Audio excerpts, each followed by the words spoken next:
Good morning, grandkids. Well, my voice didn't start out very good, did it? Today we're going to do chapter 20 of The Listener. Getting back to the sanctuary, I found Astrid in a rather agitated state. She seemed worried about something, or else very paranoid. In a lowered whisper, she said she wanted me to take care of a more personal issue for her. It turned out that she had caught Cicero locking himself in the Night Mother's chamber and talking with someone. She thought someone was meeting him in there, and they were plotting against her, planning some treachery. I must say she had seemed out of sorts since Cicero had turned up. Is it him or the Night Mother she's leery of? After all, it had once been the Night Mother who gave out contracts and was leader of the guild. A little frightened of losing her position, I was wondering. She wanted me to sneak in there, hide somewhere, and listen in, then report back to her. I told her that there wasn't anywhere in there to hide. Guess where she said to hide? Inside the coffin with the Night Mother. Gross. Personally, I thought she was hearing Cicero just rambling and giggling to himself as he always did. The Night Mother's coffin stood upright in front of that beautifully colored window with the skull in the middle of it. I looked around the room, hoping for some other hiding spot, but didn't see anything. I heard Cicero's giggling voice approaching the room. I hurriedly got into the coffin. I couldn't control a shudder that passed through me. It was dark and slightly musty, but it wasn't awful. Cicero did say that one of his duties as her keeper was to keep her clean and anointed, which still gave me the creeps. My eyes were getting adjusted to the dark, and I almost wished that they hadn't. I turned my head, and there was a face with no eyes leering at me in the gloom. I almost screamed. She stood there with her arms crossed over her chest and was looking at me. Somehow, I could feel it. I heard Cicero come in and walk right up to the coffin, all the time giggling and talking. There wasn't anyone in there meeting him. He was talking to the Night Mother. "We are alone. No one will hear us. Everything is going according to plan. I've spoken to the others, and maybe a few are coming around. Festus, the Argonian, maybe even the Unchild. What about you? Have you found anyone yet? Spoken to anyone? No, you haven't. No, I do all the skulking, the seeing, the talking. Me." He was getting agitated. I really think he's jealous and that he wants her to speak to him so badly. "And what do you do?" he says, with his voice getting louder. "Nothing." "But Cicero understands," he said, calming down a little. "Cicero always obeys. You will talk when you're ready, won't you?" At that point, I nearly jumped out of my skin, for the Night Mother did start talking, but to me. Oh, not audibly, but in my head. Yet somehow I could hear it. "Poor Cicero," she said. "Dear Cicero, such a humble servant, but he will never hear my voice, for he is not the listener."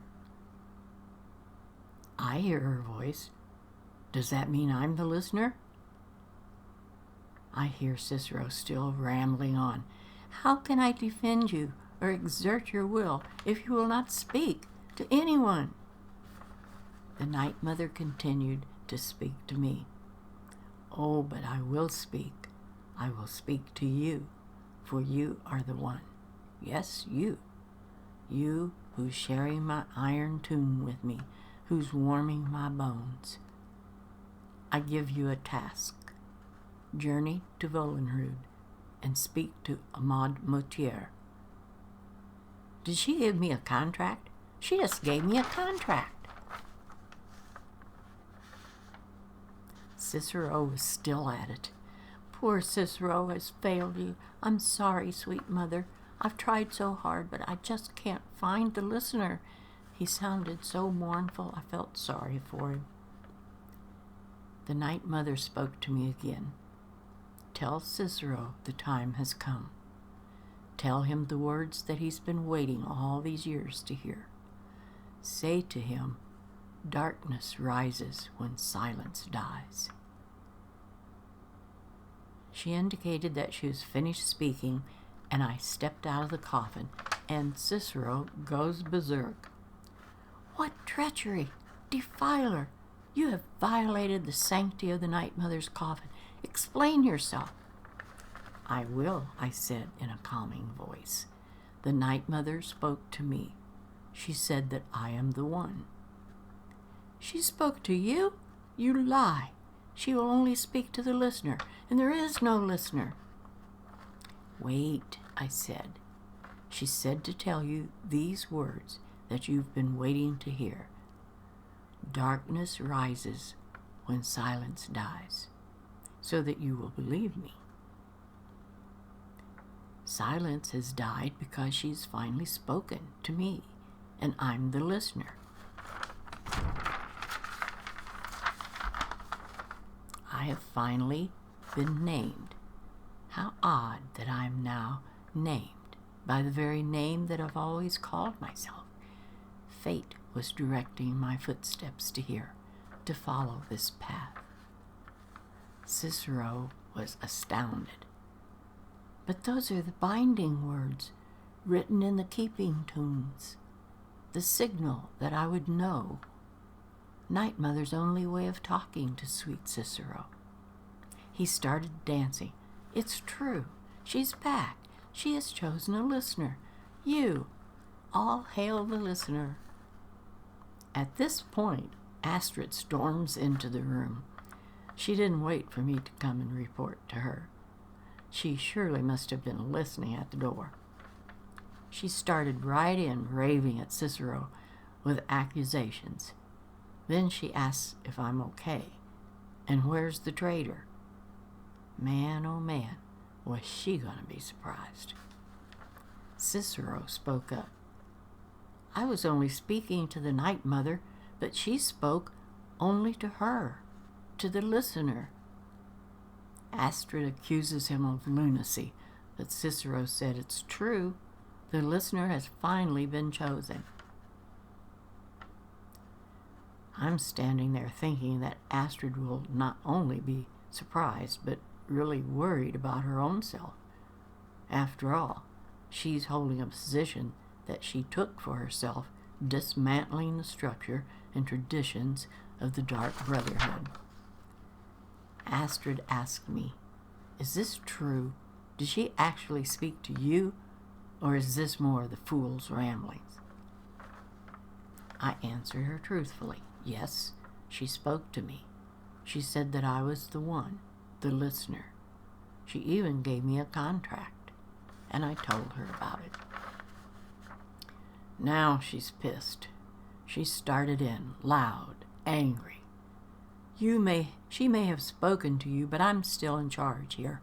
I'm still the leader of this family. I will not have my authority so easily dismissed. I need time to think about this. Then to me she said, go see Nazir. Do some work for him.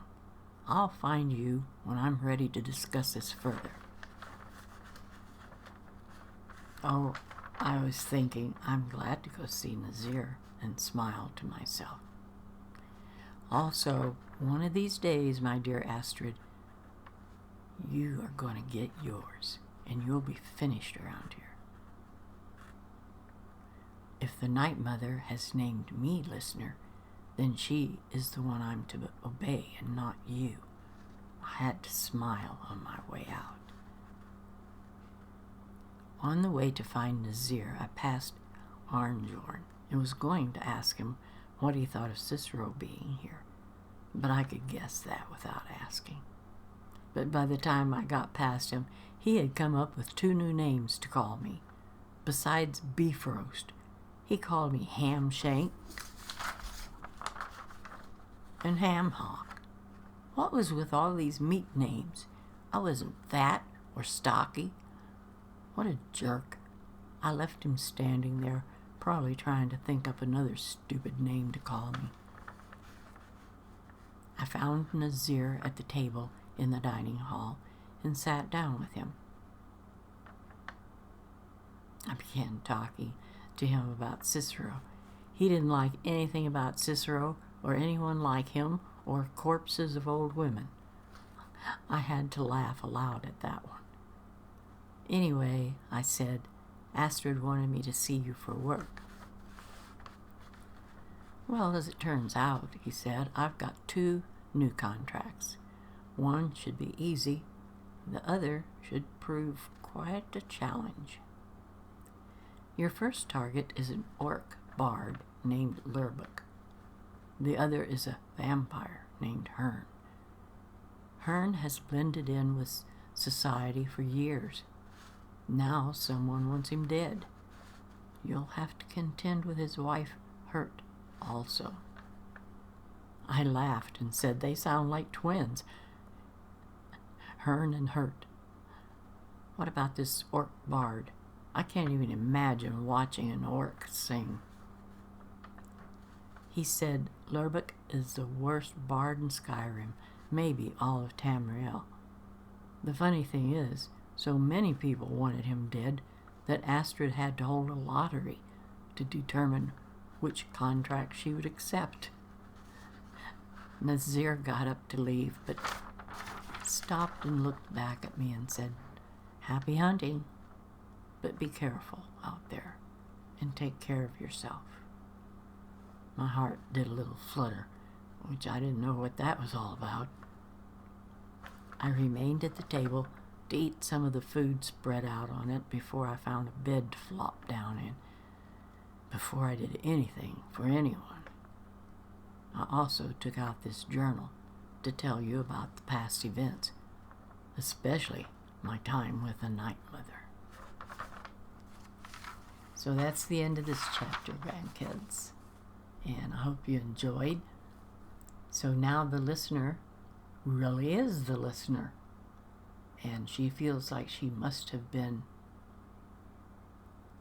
on some kind of a mission to wind up at this very place at this very time by naming her own self the listener way back in her childhood.